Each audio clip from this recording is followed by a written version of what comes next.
તો પૂર્વ સાંસદે પાઠવી છે જગદીશ પંચાલને શુભકામનાઓ। કિરીટ સોલંકીએ જગદીશ પંચાલને અભિનંદન પાઠવ્યા છે। હજુ સુધી નથી થઈ ભાજપ પ્રદેશ અધ્યક્ષની જાહેરાત, મને પણ મીડિયાના માધ્યમથી જાણ થઈ તેવું કિરીટ સોલંકીએ કહ્યું છે। પાર્ટી નાના સમાજને પણ સાથે રાખીને ચાલે છે।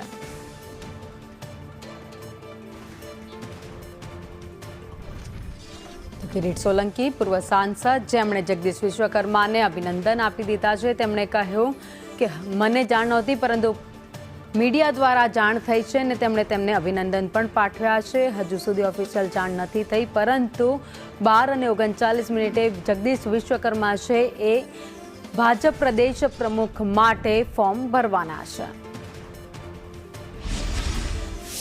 કિરીટ સોલંકી પૂર્વ સાંસદ પહોંચ્યા છે। કિરીટભાઈ, જગદીશ વિશ્વકર્માનું નામ લગભગ નક્કી માનવામાં આવી રહ્યું છે, શું કહેશો?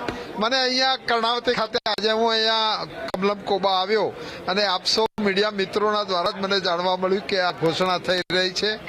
જ્યારે જગદીશભાઈનું નામ જો પાર્ટી વિચારતી હોય ત્યારે હું એમને એડવાન્સમાં અભિનંદન આપું છું અને ખૂબ જ કુશળ વ્યક્તિ છે, કારણ કે કર્ણાવતી મહાનગરના અધ્યક્ષ તરીકે એમનો કાર્યકાળ હતો એ ખૂબ જ સફળ અને સમૃદ્ધ કાર્યકાળ હતો અને કાર્યકરો સાથેનું જે એમનું જોડાણ હતું એ ખૂબ જ નજીકનું જોડાણ હતું। એમને શુભેચ્છાઓ। ભારતીય જનતા પાર્ટી એ સમાજના જે માર્જિનલાઇઝ લોકો છે, જે પિછલી પંક્તિમાં બેઠેલા લોકો છે ને એમને પણ આપે છે ને એ જ ભારતીય જનતા પાર્ટીની સફળતાનું સાચું રહસ્ય છે।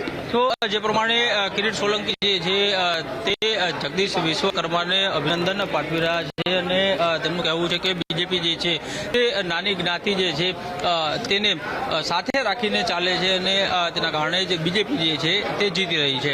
કેમેરામેન સંદીપ સાથે કશ્યપ જોશી, સંદેશ ન્યૂઝ, ગાંધી।